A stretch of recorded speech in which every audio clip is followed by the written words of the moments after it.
ಈ ಬೇಸಿಗೆಯಲ್ಲಿ ತಣ್ಣಗಿರೋದು ಏನಾದರೂ ಕುಡಿಬೇಕು ಅಂತ ಅನ್ನಿಸ್ತಾ ಇರುತ್ತೆ ನೋಡಿ. ಈ ಥರ ಸಮ್ಮರ್ ಕಸ್ಟರ್ಡ್ ಡ್ರಿಂಕನ್ನು ಮಾಡ್ಬೋದು, ತುಂಬ ಟೇಸ್ಟಿಯಾಗಿರುತ್ತೆ. ಬನ್ನಿ ಇದನ್ನು ಯಾವ ಥರ ಮಾಡೋದು ಅಂತ ನಾನು ಶೇರ್ ಮಾಡ್ತೀನಿ ನಿಮ್ಮ ಜೊತೆ. ಮೊದಲಿಗೆ ನಾನಿಲ್ಲಿ ಒಂದು ಪಾತ್ರೆಯನ್ನು ತೊಗೊಂಡಿದ್ದೀನಿ. ಪಾತ್ರೆ ತಗೊಂಡು ಅದಕ್ಕೆ ಅರ್ಧ ಲೀಟರ್ ಅಷ್ಟನ್ನು ಹಾಲನ್ನು ಹಾಕ್ತಾಯಿದ್ದೀನಿ. ಅಂದರೆ ನಿಮಗೆ ಜಾಸ್ತಿ ಬೇಕಾದರೆ ನೀವು ಜಾಸ್ತಿ ಹಾಕ್ಕೋಬೋದು. ಮತ್ತು ನಾನು ಸ್ವಲ್ಪ ನೀರನ್ನು ಹಾಕ್ತಾಯಿದ್ದೀನಿ, ಹಿಂದೆಯೇ ಸ್ವಲ್ಪ ನೀರನ್ನು ಹಾಕ್ತಾಯಿದ್ದೀನಿ. ಮತ್ತು ಇಲ್ಲಿ ಫ್ರೂಟ್ಸ್ನ ಕಟ್ ಮಾಡ್ತಾಯಿದ್ದೀನಿ ಹಾಲು ಬಿಸಿಯಾಗೋವರೆಗೂ. ನಾನು ಇಲ್ಲಿ ಕರ್ಬೂಜ ಹಣ್ಣನ್ನು ತಗೊಂಡಿದ್ದೀನಿ. ಕೆಲವು ಮಕ್ಕಳು ಈ ಹಣ್ಣನ್ನು ತಿನ್ನೋಕ್ಕೆ ತುಂಬ ಒಂಥರ ಮೂಗು ಮುರಿಯೋ ಥರ ಆಡ್ತಾರೆ, ಅದು ತಿನ್ನಲ್ಲ ಇದು ತಿನ್ನಲ್ಲ ಅಂತ ಹೇಳಿಬಿಟ್ಟು. ನೋಡಿ ಈ ಥರ ಮಾಡಿಕೊಟ್ರೆ ನಿಜವಾಗ್ಲೂ ತುಂಬ ಖುಷಿಪಟ್ಟು ಕುಡಿತಾರೆ. ಇವಾಗ ನೋಡ್ತಾ ಇರ್ಬೋದು, ನಾನು ಇದನ್ನು ನೀಟಾಗಿ ಸುಲ್ಕೋತಾ ಇದ್ದೀನಿ. ಅಂದರೆ ತೀರಾ ಜಾಸ್ತಿ ಹಣ್ಣಾಗಿರೋದೇನು ಬೇಡ, ಸ್ವಲ್ಪ ಈ ಥರ ಹಣ್ಣಾಗಿದ್ದರೆ ಸಾಕು, ಲೈಟಾಗಿ. ಅಷ್ಟೊಂದು ಹಣ್ಣೇನು ಅವಶ್ಯಕತೆ ಇಲ್ಲ. ನೋಡಿ ಇದನ್ನು ನೀಟಾಗಿ ಕಟ್ ಮಾಡಿಕೊಂಡು ಇದರೊಳಗಡೆ ಇರೋ ಬೀಜನೆಲ್ಲ ತೆಗಿಬೇಕು. ಎಲ್ಲ ತೆಗೆದ್ಬಿಟ್ಟು ಇದು ಸಣ್ಣ ಸಣ್ಣದಾಗಿ ಕಟ್ ಮಾಡ್ಕೋಬೇಕು. ಅಂದರೆ ನಮಗೆ ಎಷ್ಟು ದಪ್ಪ ಬೇಕೋ ಅಷ್ಟು ದಪ್ಪ ಇದನ್ನು ಕಟ್ ಮಾಡ್ಕೋಬೇಕಾಗುತ್ತೆ. ನಾನು ಇಲ್ಲಿ ಮೀಡಿಯಮ್ ಆಗಿ ಇದನ್ನು ಕಟ್ ಮಾಡ್ತಾಯಿದ್ದೀನಿ. ನೀವು ನೋಡ್ತಾ ಇರ್ಬೋದು, ಮೀಡಿಯಮ್ ಆಗಿ ನಮಗೆ ಯಾವ ಸೈಜ್ ಬೇಕೋ ಆ ಸೈಜಲ್ಲಿ ನಾನು ಕಟ್ ಮಾಡ್ತಾಯಿದ್ದೀನಿ. ನಾನು ಇದಕ್ಕೆ 3 ಥರ ಹಣ್ಣನ್ನು ತಗೊಂಡಿದ್ದೀನಿ. ಒಂದು ಕರ್ಬೂಜ ಹಣ್ಣು, ಮತ್ತು ಬಾಳೆಹಣ್ಣು, ಮತ್ತು ದ್ರಾಕ್ಷಿ ಇಷ್ಟನ್ನು ಸಹ ತಗೊಂಡಿದ್ದೇನೆ.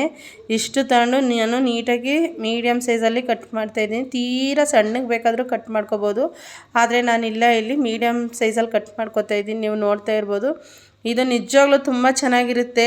ಅಂದರೆ ಬೇಸಿಗೆಯಲ್ಲಿ ತಣ್ಣಗಿರೋದು ಏನಾದರೂ ಕುಡಿಬೇಕು ಅಂತ ಅನ್ನಿಸ್ತಾ ಇರುತ್ತೆ. ಆವಾಗ ಈ ಥರ ಡಿಫ್ರೆಂಟಾಗಿ ಮಾಡ್ಕೊಂಡು ಕುಡಿದ್ರೆ ತುಂಬ ಚೆನ್ನಾಗಿರುತ್ತೆ. ಮತ್ತು ದ್ರಾಕ್ಷಿನ ನೋಡಿ ನಾನು ಇಲ್ಲಿ ಈ ಥರ ಕಟ್ ಮಾಡ್ತಾಯಿದ್ದೀನಿ. ಬೇಕಾದರೆ ಇದರಲ್ಲಿ ನೀವು 4 ಚೂರುಗಳನ್ನಾಗೂ ಮಾಡ್ಬೋದು. ನಾನಿಲ್ಲಿ 2 ಪೀಸನ್ನು ಮಾಡ್ತಾಯಿದ್ದೀನಿ ಅಷ್ಟೇ. ನೋಡಿ ಇಷ್ಟು ಫ್ರೂಟನ್ನ ನಾನು ತಗೊಂಡಿದ್ದೀನಿ, ಯಾಕಂದರೆ ಫ್ರೂಟ್ ತಿನ್ನೋಕ್ಕೆ ಇಷ್ಟಪಡಲ್ಲ ಮಕ್ಕಳು, ಅದಕ್ಕೋಸ್ಕರ. ಮತ್ತು ಇಲ್ಲಿ ಹಾಲು ನೋಡಿ ಕಾಯ್ತಾ ಇದೆ, ಅದು ಇನ್ನೂ ಉಕ್ಕಿಲ್ಲ. ನಾನು ಸ್ವಲ್ಪ ಹೊತ್ತು ಅದು ಚೆನ್ನಾಗಿ ಕುದಿಯುತ್ತೆ. ಮತ್ತು ಒಂದು ಸೈಡಲ್ಲಿ ನಾನು ಕಸ್ಟರ್ಡ್ ಪೌಡ್ರ್ ತಗೊಂಡಿದ್ದೀನಿ. ಅಂದರೆ 2 ಟೇಬಲ್ ಸ್ಪೂನಷ್ಟು ನಾನಿಲ್ಲಿ ಕಸ್ಟರ್ಡ್ ಪೌಡ್ರನ್ನ ತಗೊಂಡಿದ್ದೀನಿ. ಅದನ್ನು ತಗೊಂಡು ನೀಟಾಗಿ ಅದನ್ನು ಮಿಕ್ಸ್ ಮಾಡಿಬಿಟ್ಟು, ನೋಡ್ತಾ ಇರ್ಬೋದು ಇಲ್ಲಿ ನೀರಲ್ಲಿ ಮಿಕ್ಸ್ ಮಾಡಿಬಿಟ್ಟು ಕುದೀತಾ ಇರೋವಂಥ ಹಾಲಿಗೆ ಅದನ್ನು ಹಾಕಿಬಿಟ್ಟು, ಹಾಗೆ ಹಿಂದೆಯೇ ಸಕ್ಕರೆ ಹಾಕ್ತಾಯಿದ್ದೀನಿ. ಈ ವಿಡಿಯೋ ಮಾಡಬೇಕಾದ್ರೆ ಕರೆಂಟ್ ಇರಲಿಲ್ಲ, ಅದಕ್ಕೆ ಸ್ವಲ್ಪ ಅಷ್ಟು ಕ್ಲಿಯರಾಗಿ ಕಾಣಿಸ್ತಾ ಇಲ್ಲ. ಕ್ಲಿಯರ್ ಇದೆ ಆದರೆ ಅಷ್ಟೊಂದು ಇದ್ದಿಲ್ಲ, ಕರೆಂಟ್ ಹೋಗಿದೆ ಅದಕ್ಕೋಸ್ಕರ. ಮತ್ತು ನೋಡಿ ಇದನ್ನು ಹಾಕಿಬಿಟ್ಟು ಸಕ್ಕರೆ ಎಲ್ಲ ಕಸ್ಟರ್ಡ್ ಪೌಡ್ರ್ ಹಾಕ್ಬಿಟ್ಟು ಇದನ್ನು ನೀಟಾಗಿ ಮಿಕ್ಸ್ ಮಾಡ್ಕೋಬೇಕಾಗುತ್ತೆ. ಅಂದರೆ ಕೈ ಬಿಡ್ದಂಗೆ ಇದನ್ನು ಆಡಿಸ್ತಾ ಇರಬೇಕು. ಕಸ್ಟರ್ಡ್ ಪೌಡ್ರ್ ಜಾಸ್ತಿ ಹಾಕ್ತಿದ್ರೆ ಅದು ಇನ್ನೂ ಮಂದವಾಗಿ ಬರೋದು. ನಾನು ಸ್ವಲ್ಪನೇ ಹಾಕಿರೋದು, ಯಾಕಂದರೆ ನಾನಿದು ಒಂಥರ ಜ್ಯೂಸ್ ಟೈಪಲ್ಲಿ ಮಾಡ್ತಾಯಿದ್ದೀನಿ, ಕಸ್ಟರ್ಡ್ ತಿನ್ನೋ ಥರ ಮಾಡ್ತಾಯಿಲ್ಲ. ಅದಕ್ಕೋಸ್ಕರ ನಾನು ಈ ಥರ ಸ್ವಲ್ಪ ಹಾಕ್ಕೊಂಡಿದ್ದೀನಿ ಅಷ್ಟೇ. ನೋಡ್ತಾ ಇರ್ಬೋದು, ಅದು ಚೆನ್ನಾಗಿ ಕುದ್ದು ಎಲ್ಲ ಮಿಕ್ಸ್ ಆಗಿದೆ, ಸಕ್ಕರೆ ಎಲ್ಲ ಕರಗಿದೆ. ಇವಾಗ ಇದನ್ನು ಹೀಗೆ ಕೈ ಬಿಡ್ದಂಗೆ ಆಡಿಸ್ತಾ ಇರಬೇಕು. ಮತ್ತು ನಾನು ಇದಕ್ಕೆ ಇಲ್ಲಿ ಸಬ್ಬಕ್ಕಿನ ಹಾಕ್ಕೋತಾ ಇದ್ದೀನಿ. ಸಬ್ಬಕ್ಕಿ ಬೇಕಾದರೆ ನೀವು ನೆನೆಸ್ಬಿಟ್ಟು ಹಾಕ್ಬೋದು, ಸ್ವಲ್ಪ ಟೈಮ್ ನೆನೆಸ್ಬಿಟ್ಟು ಹಾಕ್ಬೋದು. ಆದರೆ ನಾನು ಅದೇ ಥರ ಹಾಕ್ತಾಯಿದ್ದೀನಿ. ಕೆಲವ್ರು ಅಂತಾರೆ ಸಬ್ಬಕ್ಕಿ ಬೇಯೋದಿಲ್ಲ ಅಂತೇಳ್ಬಿಟ್ಟು. ಏನಿಲ್ಲ, ಬೇಯುತ್ತೆ. ಯಾಕಂದರೆ ಕುದೀತಾ ಇರೋ ಹಾಲಲ್ಲಿ ಹಾಕಿರ್ತೀವಲ್ಲ, ಬೇಯುತ್ತೆ. ಒಂದು 15 ನಿಮಿಷಕ್ಕೆಲ್ಲ ಅದು ಬೇಯ್ಕೊಬಿಡುತ್ತೆ. ಏನು ಬೇಯಲ್ಲ ಅನ್ನೋ ಏನೂ ಇಲ್ಲ, ಬೇಯುತ್ತೆ. ಇವಾಗ ಸಬ್ಬಕ್ಕಿ ಹಾಕಿದ ನಂತರನೂ ಅಷ್ಟೇ ಇದನ್ನು ನೀಟಾಗಿ ಮಿಕ್ಸ್ ಮಾಡ್ಕೋಬೇಕಾಗುತ್ತೆ. ನೋಡ್ತಾ ಇರ್ಬೋದು ಇಲ್ಲಿ ನೀಟಾಗಿ ಕುದೀತಾ ಇದೆ. ಅಂದರೆ ಅದು ಸಬ್ಬಕ್ಕಿ ಎಲ್ಲ ಚೆನ್ನಾಗಿ ಬೇಯ್ತಾ ಇದೆ. ಇವಾಗ ನೋಡಿ ಸ್ವಲ್ಪ ಗ್ಯಾಸ್ ಜಾಸ್ತಿ ಮಾಡಿಬಿಟ್ಟೆ, ಹಂಗೆ ಉಕ್ಬಿಡ್ತಾ ಅದು.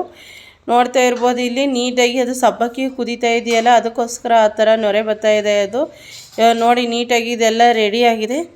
ಅಂದರೆ ಇದನ್ನು ಏನು ಮಾಡಬೇಕು ಅಂದರೆ, ಇದನ್ನು ನೀಟಾಗಿ ಎಲ್ಲ ಚೆನ್ನಾಗಿ ಬೇಯಿಸಿದ ನಂತರ ಇದನ್ನು ಒಂದು ಪಾತ್ರೆಗೆ ಹಾಕ್ಕೋಬೇಕಾಗುತ್ತೆ. ಯಾಕಂದರೆ ಬಿಸಿ ಇರೋದ್ರ ಕಡೆಯೇ ಫ್ರೂಟ್ಸ್ ಎಲ್ಲ ಇದಕ್ಕೆ ಹಾಕೋದಕ್ಕಾಗೋದಿಲ್ಲ. ಅದಕ್ಕೋಸ್ಕರ ಇದೆಲ್ಲ ನೀಟಾಗಿ ತಣ್ಣಗಾಗಬೇಕು. ಇವಾಗ ಇನ್ನೂ ಸ್ವಲ್ಪ ಹೊತ್ತು ನಾನು ಇದನ್ನು ಬೇಯಿಸ್ತೀನಿ. ಇದು ಸ್ವಲ್ಪ ಹೊತ್ತು ಬೇಯಿಸಿದ ನಂತರ ನಾನು ಇದನ್ನು ಆಫ್ ಮಾಡ್ಕೋತೀನಿ. ನೀವು ನೋಡ್ತಾ ಇರ್ಬೋದು ಇಲ್ಲಿ ಸಬ್ಬಕ್ಕಿ ಒಂದು ಮಟ್ಟಿಗೆ ಬೆಂದಿದೆ.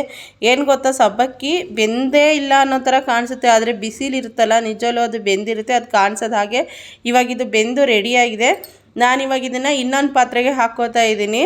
ನೋಡಿ ಇನ್ನೊಂದು ಪಾತ್ರೆಗೆ, ಅಂದರೆ ಸ್ವಲ್ಪ ದೊಡ್ಡ ಪಾತ್ರೆಗೆ ಇದನ್ನು ಹಾಕ್ಕೋತಾ ಇದ್ದೀನಿ. ಹಾಕ್ಕೊಂಡು ಇದನ್ನು ತಣ್ಣಗಾಗೋದಕ್ಕೆ ಬಿಡ್ತೀನಿ ನಾನು. ಸ್ವಲ್ಪ ಟೈಮ್ ಇದು ತಣ್ಣಗಾಗಲಿ. ಇದು ತಣ್ಣಗಾದ ನಂತರ ನಾನು ಏನು ಫ್ರೂಟ್ಸ್ ಎಲ್ಲ ಕಟ್ ಮಾಡಿದ್ದೀನಲ್ಲ ಅದನ್ನೆಲ್ಲ ಮಿಕ್ಸ್ ಮಾಡ್ತೀನಿ. ಅಂದರೆ ಫುಲ್ಲು ತಣ್ಣಗಾಗಬೇಕಿದು, ತೀರ ಬಿಸಿ ಬಿಸಿ ಇರೋದ್ರ ಒಳಗಡೆ ಹಾಕಬಾರ್ದು. ಅದೊಂಥರ ಬೆಂದೋಗೋ ಥರ ಆಗಿಬಿಡುತ್ತೆ, ಅಷ್ಟು ಚೆನ್ನಾಗಿರೋದಿಲ್ಲ. ಅದಕ್ಕೋಸ್ಕರ ಇವಾಗ ನೋಡಿ ಸ್ವಲ್ಪ ತಣ್ಣಗಾಗಿದೆ. ಇವಾಗ ನಾನು ಈ ಫ್ರೂಟ್ಸ್ ಎಲ್ಲ ಹಾಕ್ತಾಯಿದ್ದೀನಿ. ಸ್ವಲ್ಪ ಲೈಟಿಗೆ ತಣ್ಣಗಾಗಿದೆ ಅಷ್ಟೇ ಅದು, ಯಾಕಂದರೆ ನಾವು ಫ್ರಿಜ್ಜಲ್ಲಿ ಇಡ್ತೀವಲ್ಲ ಸರಿ ಹೋಗುತ್ತೆ. ಮತ್ತು ಸ್ವಲ್ಪ ಡ್ರೈ ಫ್ರೂಟ್ಸ್ನ ಹಾಕಿದ್ದೀನಿ, ಜಾಸ್ತಿ ಹಾಕಿಲ್ಲ, ಸ್ವಲ್ಪ ಹಾಕಿದ್ದೀನಿ. ಜಾಸ್ತಿ ಬೇಕಾದರೆ ನೀವು ಇದಕ್ಕೆ ಏನು ವೆರೈಟಿ ಬರುತ್ತಲ್ಲ ಎಲ್ಲ ಹಾಕ್ಕೋಬೋದು. ಹಾಕಿಬಿಟ್ಟು ಇದನ್ನು ನೀಟಾಗಿ ಮಿಕ್ಸ್ ಮಾಡೋಣ. ಕರೆಂಟ್ ಇವಾಗ ಬಂತು ನೋಡಿ, ಇವಾಗ ಯಾವ ಥರ ಕಲರ್ ಕಾಣಿಸ್ತಾ ಇದೆ ಅಂತ ಹೇಳ್ಬಿಟ್ಟು. ಈ ಸಮ್ಮರಲ್ಲಿ ಕುಡಿಯೋದಕ್ಕೆ ಇದು ತುಂಬ ಚೆನ್ನಾಗಿರುತ್ತೆ. ಬೇಸಿಗೆಯಲ್ಲಿ ನಿಜವಲ್ಲೂ ಏನು ಕುಡಿಯೋಣ ಏನು ಬಿಡೋಣ ತಣ್ಣಗಿರೋದು ಅಂತ ಅನ್ನಿಸ್ತಾ ಇರುತ್ತೆ.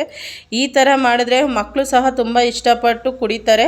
ನಮಗೂ ಕೂಡ ತುಂಬ ಇಷ್ಟ ಆಗುತ್ತೆ. ಮತ್ತು ಇದನ್ನು ಬನ್ನಿ 1-2 ಅವರ್ ನಾನು ಫ್ರಿಜ್ಜಲ್ಲಿ ಇಡ್ತಾಯಿದ್ದೀನಿ. ಇವಾಗ ನೋಡಿ ಫ್ರಿಜ್ಜಿಂದ ತೆಗ್ದಿದ್ದೀನಿ, 1-2 ಅವರ್ ಆಗಿದೆ. ಇವಾಗ ನೋಡ್ತಾ ಇರ್ಬೋದು ಎಷ್ಟು ಚೆನ್ನಾಗಿದೆ ಅಂದರೆ ತುಂಬ ಟೇಸ್ಟಿಯಾಗಿ ಚೆನ್ನಾಗಿದೆ. ಬೇಕಾದರೆ ಇದಕ್ಕೆ ನೀವು ಸ್ವಲ್ಪ ಐಸ್ ಕ್ರೀಮನ್ನು ಸಹ ಹಾಕ್ಕೋಬೋದು. ಐಸ್ ಕ್ರೀಮ್ ಬರುತ್ತಲ್ಲ, ಯಾವ್ದು ಇಷ್ಟ ನಿಮಗೆ ಅದನ್ನು ಸಹ ಹಾಕ್ಕೋಬೋದು. ಆದರೆ ಈಗಲೂ ಇದು ತುಂಬ ಚೆನ್ನಾಗಿದೆ, ಕಲರ್ಫುಲ್ಲಾಗಿ ಚೆನ್ನಾಗಿ ಕಾಣಿಸ್ತಾ ಇದೆ. ನೀವು ನೋಡ್ತಾ ಇರ್ಬೋದು. ಹಣ್ಣು ತಿನ್ನೋಕೆ ಇಷ್ಟಪಡದೇ ಇರೋರು ಈ ಥರ ಮಾಡಿಕೊಡಿ, ಮಕ್ಕಳು ಇಷ್ಟಪಟ್ಟು ತಿಂತಾರೆ. ಮತ್ತು ಯಾರಾದರೂ ನನ್ನ ಚಾನಲ್ನ ಫಸ್ಟ್ ಟೈಮ್ ನೋಡ್ತಾ ಇದ್ದರೆ ಪ್ಲೀಸ್ ನನ್ನ ಚಾನಲ್ ಸಬ್ಸ್ಕ್ರೈಬ್ ಮಾಡ್ಕೊಂಡು ನನಗೆ ಸಪೋರ್ಟ್ ಮಾಡಿ ಅಂತ ಕೇಳ್ತೀನಿ. ಯಾಕಂದರೆ ನಿಮ್ಮ ಸಪೋರ್ಟ್ ನಮಗೆ ತುಂಬ ಮುಖ್ಯ. ಅದಕ್ಕೋಸ್ಕರ ನಾನು ಪದೇ ವೀಡಿಯೋಲಿ ಹೇಳೋದು, ದಯವಿಟ್ಟು ಸಪೋರ್ಟ್ ಮಾಡಿ ಸಬ್ಸ್ಕ್ರೈಬ್ ಮಾಡ್ಕೊಳ್ಳಿ. ವಿಡಿಯೋ ನೋಡಿದ್ದಕ್ಕೆ ಧನ್ಯವಾದಗಳು. ನೆಕ್ಸ್ಟ್ ವೀಡಿಯೋಲಿ ಸಿಗೋಣ. Thank you.